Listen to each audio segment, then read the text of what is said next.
കഴിഞ്ഞ ദിവസം വേറിട്ടൊരു വാർത്ത കണ്ടു. ഇത്രയും നാൾ ജോസ് കെ മാണി സാറാണ് ബാക്കിയുള്ള സ്ഥാനാർത്ഥികളെ പ്രഖ്യാപിച്ചുകൊണ്ടിരുന്നത്. ഇപ്പോൾ റോഷി അഗസ്റ്റിൻ സാറ് ജോസ് കെ മാണി സാറിനെ അങ്ങ് പ്രഖ്യാപിച്ചു. സംഗതി ഇത് പറയുമ്പോൾ തൻ്റെ അനുവാദമോ തൻ്റെ നാവിൽ നിന്നുള്ള ശബ്ദമോ പുറപ്പെടാതെ ഒരു ഇല പോലും അനങ്ങില്ല എന്ന് കേരള രാഷ്ട്രീയത്തിൽ കാണിച്ചു കൊടുത്ത കരുത്തനായ കെ എം മാണി സാറിൻ്റെ പാർട്ടിയുടെ ഇപ്പോഴത്തെ ഒരു സ്ഥിതിയാണ് മനോരമ കഴിഞ്ഞ ദിവസം ചർച്ച ചെയ്തത്. സംഗതി ആദ്യം ആ വാർത്തയൊന്ന് കേൾക്കാം, പിന്നീട് ഞാൻ പറയാം. എല്ലാം പാർട്ടി ചെയർമാൻ പറയുന്നതും പ്രഖ്യാപിക്കുന്നതും ഒക്കെയാണ് കേരള കോൺഗ്രസ് എമ്മിന്റെ രീതിയെങ്കിലും റോഷി അഗസ്റ്റിൻ സൃഷ്ടിക്കുന്ന താരപദവി പാർട്ടിയിലും മുന്നണിയിലും ചർച്ചയാകുന്നു. പാർട്ടി ചെയർമാനായ ജോസ് കെ മാണിയെ കടത്തിവെട്ടി റോഷി അഗസ്റ്റിൻ അധികാര കേന്ദ്രമാകുമോ എന്നാണ് സംശയം. പാർട്ടി തീരുമാനിക്കും. ജോസ് കെ മാണി മത്സരിക്കും. അതൊക്കെ പാർട്ടിയുടെ തീരുമാനങ്ങൾ ആ സമയത്ത് സമർപ്പിക്കും എന്ന് മാത്രമേ ഉള്ളൂ. സജ്ജമായി രംഗത്ത് വരും, സജീവമായി നേരിടും. നല്ല വിജയം എല്ലാ മേഖലയിലും ഉണ്ടാവും. പാർട്ടി ചെയർമാൻ ജോസ് കെ മാണി പാലായിൽ മത്സരിക്കുമെന്നത് കേരള കോൺഗ്രസ് എം മാണികൾക്ക് ആവേശമാണെങ്കിലും അത് പ്രഖ്യാപിക്കുന്ന രീതി ഇങ്ങനെയാണോ?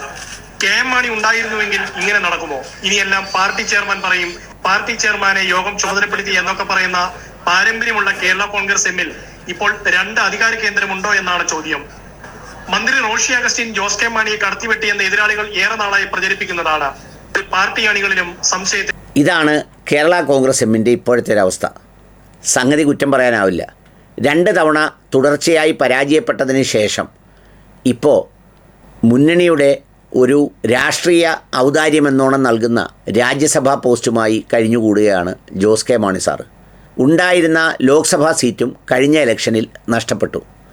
തദ്ദേശ സ്വയംഭരണ സ്ഥാപന തെരഞ്ഞെടുപ്പുകളിൽ ഗണ്യമായ നേട്ടങ്ങളൊന്നും ഉണ്ടാക്കാൻ കഴിഞ്ഞില്ലെന്ന് മാത്രമല്ല, സ്ഥിതി വളരെ വ്യത്യസ്തവുമായിരുന്നു. അതിൽ നിന്ന് മുന്നണി മാറാൻ മാനസികമായും സംഘടനാപരമായും തങ്ങൾക്ക് പിന്തുണ നൽകുന്ന സാമുദായിക മേലധ്യക്ഷന്മാരുടെ ഒക്കെ നേതൃത്വത്തിൽ കാര്യങ്ങൾ നടന്നു പോകവെയാണ് വിസ്മയ വാർത്തകൾ പുറത്തു വന്ന് റോഷി അഗസ്റ്റിൻ പിരിമുറുക്കിയത്.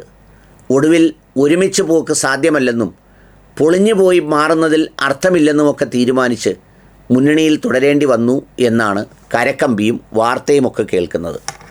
ഇപ്പോൾ ദേ ചെയർമാൻ്റെ താഴെയുള്ളവർ എന്ന് പറയപ്പെടുന്നവർ പ്രഖ്യാപിക്കുകയും പ്രോത്സാഹിപ്പിക്കുകയും കൈയടിക്കുകയും ചെയ്യുന്ന ഒരു സ്ഥിതിയിലേക്കാണ് കാര്യങ്ങൾ എത്തിയിരിക്കുന്നത്.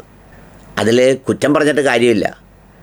ഈ കഴിഞ്ഞ 10 വർഷവും മന്ത്രിയായി തുടരാൻ തലയിലെഴുത്തുകൊണ്ട് ഭാഗ്യം ലഭിച്ച റോഷി അഗസ്റ്റിനെ സംബന്ധിച്ചിടത്തോളം ഈ അധികാരത്തിൻ്റെ കരുത്തും അതിൻ്റെ പിൻബലവുമൊക്കെ സ്വാഭാവികമായി ഉണ്ടാകുന്നതാണ്.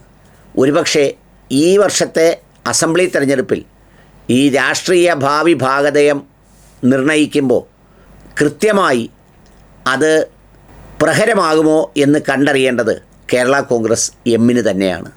അതിൻ്റെ ഉത്തരം കണ്ടെത്താൻ കാത്തിരിക്കേണ്ടി വരും ഈ അസംബ്ലി തെരഞ്ഞെടുപ്പിൻ്റെ ഫലം പുറത്തു വരുന്നതുവരെ.